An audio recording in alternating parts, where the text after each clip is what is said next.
Hey, what's up everybody? I'm Colby from Sanitarian Productions. We're back again with another action figure review. In this episode, we're taking a look at the Star Wars Black Series line. This is figure number 81, Padme Amidala. I am really excited for this figure, to be very honest with you. This is obviously Padme from the Clone Wars. Before she got her arm ripped up and things like that. So, but this is just a very nice looking figure in the package here. So, yeah, I mean, it's the iconic Padme. So, I don't know. The actual prequel trilogy has mixed reactions from a lot of people, but, you know, I'm to the point where I don't really mind them so much anymore. They have their good sides and their bad sides, like everything. I actually find them quite enjoyable, and to be honest with you, the second prequel, the Clone Wars, is probably one of the better of the three. So it just gives you that kind of height of Jedi-ness kind of going on, kind of thing, that vibe. So, lots of cool adventure stuff going on. So, yeah, but we're not here to talk about the movie. We're here to talk about the figure. So, this does come on a standard Black Series box. Nice little artwork down here at the bottom. Nice window. Standard Star Wars Black Series logo, etc., etc. Far side has the number 81. And then the other side has the Padme. Nothing on the top. Standard legal gibberish on the bottom, and then the back side does give us a small little bio of Padme.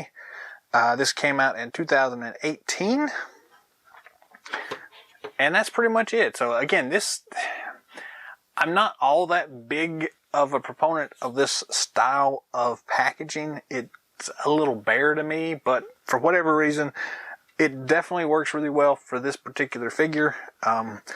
Visually, it's just a lot more appealing to me than some of the other figures, and I'm not really sure why. I can't really put my finger on it right now, but I like this packaged one. So I may be picking up another one to keep in package because I do like this one so much, but we're not worrying about that today. We're going to go ahead and cut the bottom little tape off and open the package to get at the figure. So let's go ahead and do that. Slide that out, slide these tabs out. This little piece here can slide out, and then you pull on that, and it comes out pretty easily here. So, I'll toss that to the side. We have the standard red cardboard backing that we're also tossing to the side. And then we've got some cool stuff here. So, traditionally we don't get a lot of accessories with these particular figures in this line. We get a few more in this one, but again, not crazy number of them. So let's start here. We do have an alternate right hand, and I'm not really sure why we have an alternate right hand. We'll figure that out as we go, but we do have an alternate right hand. We have the small, crazy blaster pistol here. We have a cool, larger blaster rifle. This is one of the Clone Trooper ones. She picked one of those up in the movie, so that's why. Then we'll go ahead and crunch on this plastic bit here. The cape here is sticking out the backside, just so you know.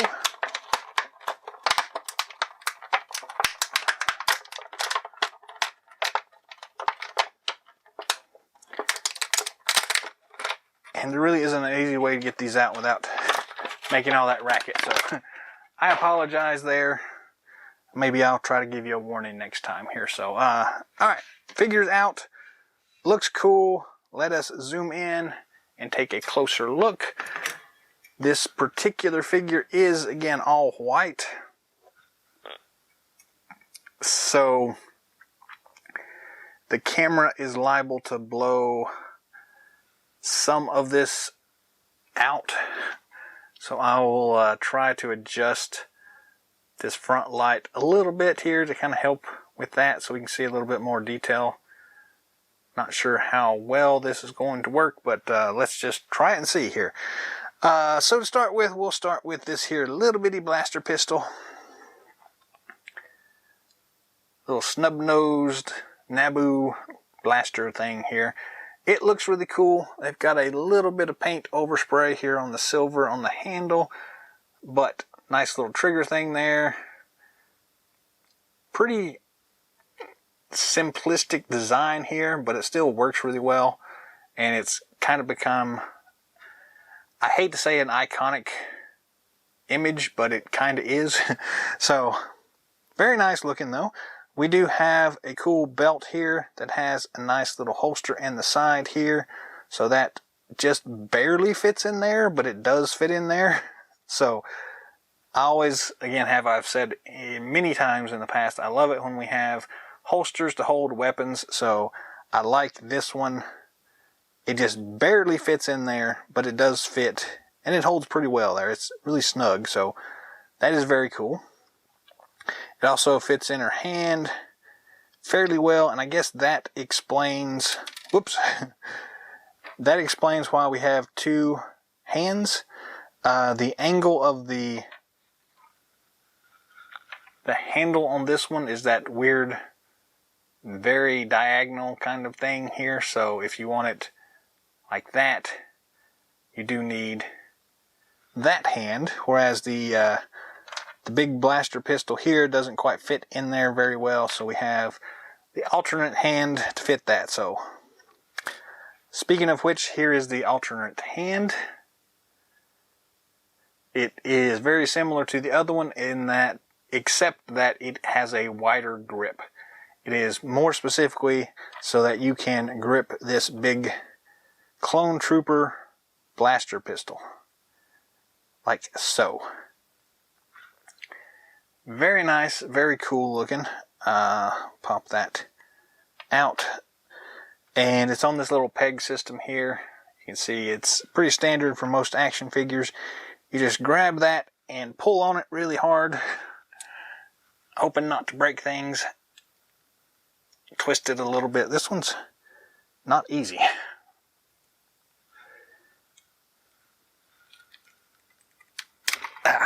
There we go.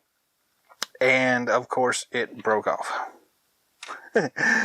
That is a shame.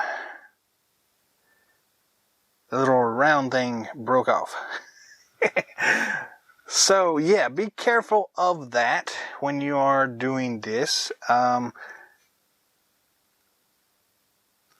We can probably fix that, but yeah. To get that little nub out, I'm going to have to grab my pliers here and grab it and yank on it really hard. You can see right here where that came off. That is really a shame, but that's kind of what we get.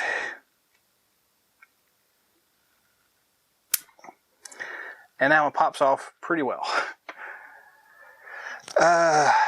Yeah, that is not the way it's supposed to work, but I see how it does quite a bit. So from now on, I'm going to stick this large blaster pistol hand in here, and that's going to stay there because I'm not going to pull it back off. It went in really easily though.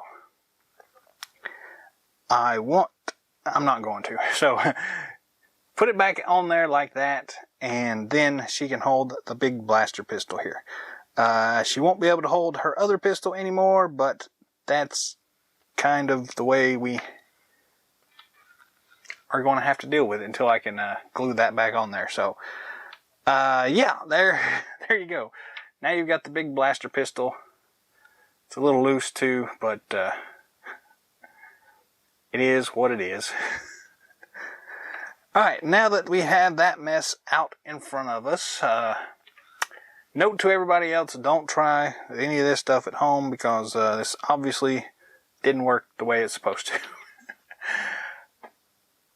The cool Clone Wars blaster pistol. I'm sorry. This is an awesome looking gun here. I really have always liked this particular design. It's great to see this back on the shelves, I guess I would say. It looks a little weird there, a little bendy. Flexible, things like that. But it's very cool. It's got nice weathering effects on it here. Nice black and then the metallic that they've got painted on there with some weathering to make it look like it's been used pretty heavily. So, very nice looking. I really just like this weapon here. So, there is it. And we've already seen now the alternate hand, the other pistol. We saw the pistols in the hand, and we'll move on to the figure itself, which is really nice. So up first we have this cape here, and I'm gonna dial up, I guess dial down maybe, to look at the texture here. A really nice looking texture here. It's a cream color in person. Again, I don't know how well this picks up on the camera, but it's a nice kind of soft cream color. Soft plastic, very bendable, lots of cool details. I like the way this piece drapes over the shoulder, folds sculpted in. It just looks really nice here. This is removable, and you do have to take her head off to remove it. So let's try that, and hopefully it works better than the hand. So grab it and yank on it. And I don't know about this. It doesn't feel quite as nice as I want it to. This has got one of those double jointed things, a double neck joint or whatever you want to call it here. So, okay, bear with me here. Alright, off screen. Popped. And there we go. Alright, now that lifts off, and you can see it by itself. Very cool looking. And then we're going to reattach her head.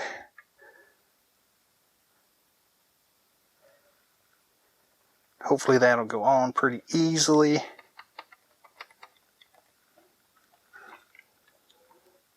Maybe not. For whatever reason, these things are a little jittery to try to get on and off. So you may not want to be doing this too awful much.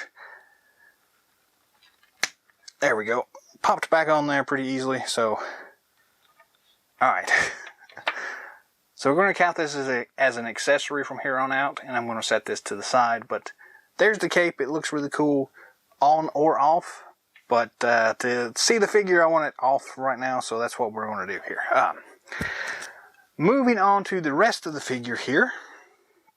Again, I will be adjusting the light a little bit here, there, and abouts to get the best results as best I can tell. Looking through the little viewfinder here. So, the head sculpt itself, I'm really impressed with. It looks really nice. They've done a really good job with capturing Natalie Portman's likeness. I like that a lot. It looks really cool, nice and clean. Nice and bright. A little bit of paint weirdness here at the top of the hair, but nothing too bad. Sculpted hair, sculpted bun, so about the only thing I could say is it could use a little bit more paint right around the ears there to cover up where they had some sculpted bits.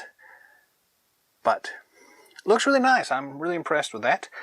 The details on the rest of the figure look really good. They look pretty much like I was expecting them to from the movie. And again, we're playing with the light a little bit here, there, and about. So the neck piece here has some nice raised details. We've got nice cloth bunching going on, like right there.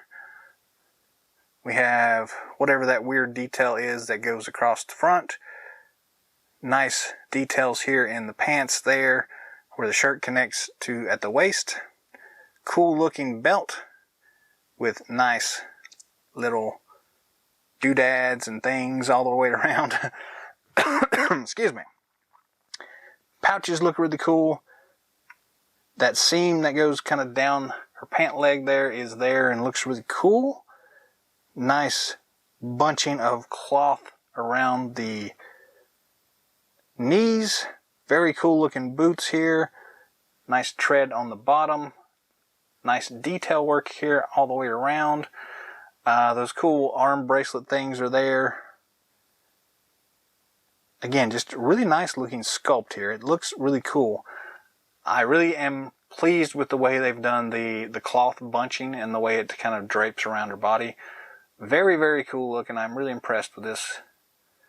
Quite nice, to be very honest with you. Articulation wise, the head does spin 360 degrees. It's a little loose. Again, it works better with this on there because the neck is a little bit more stable, I guess, at that point. But she does have that double neck, so the neck itself does move left and right and swivels up, down, front, back, all sorts of good stuff. Side head tilt, side head tilt. Very cool looking. I really do like that. Standard ball and swivel at the shoulder joints. Standard ball and swivel at the elbow joints. Swivel and rocker at the wrist. Swivel and rocker at the other wrist that we saw, but it rocks up and down instead of forward and backward. So we do have the standard ball joint at the chest. And let me try to turn the light up a little bit more here. That does just too much. Can't deal with it. But we get ab crunch. These light figures are just really hard to capture like this. Ab crunch, very cool. Left, right, lots of swivel there. Very nice joint right there.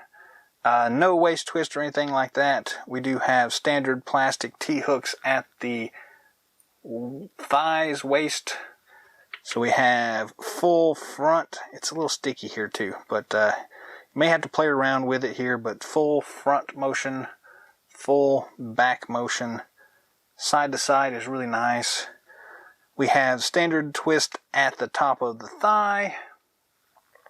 We do have a double knee joint here. It's a little sticky, but works pretty well. If you can kind of twist it around to get it to go where you want it to. Then we have the standard swivel rocker, twisty all around ankle joint thing right there. So that is really cool looking. So all in all, a very nice figure here.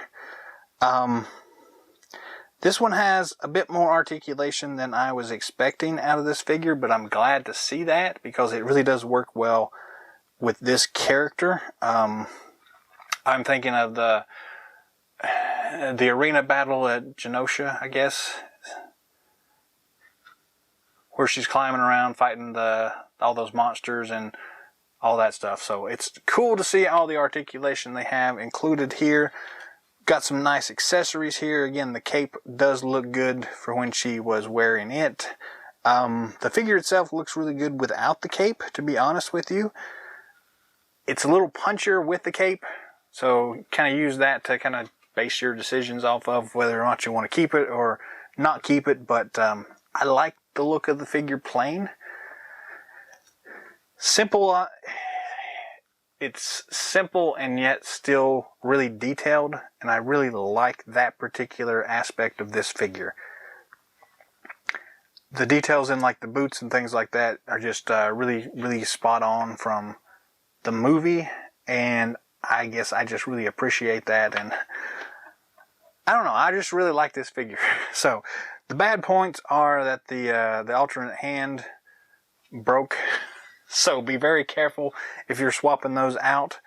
But awesome weapons, awesome accessory cape, and really cool just details all the way around on this figure. So yeah, I'm really digging this thing, and I definitely think y'all should go pick this thing up. It's a great figure and a great interpretation of the character and the actress. So well done on this one.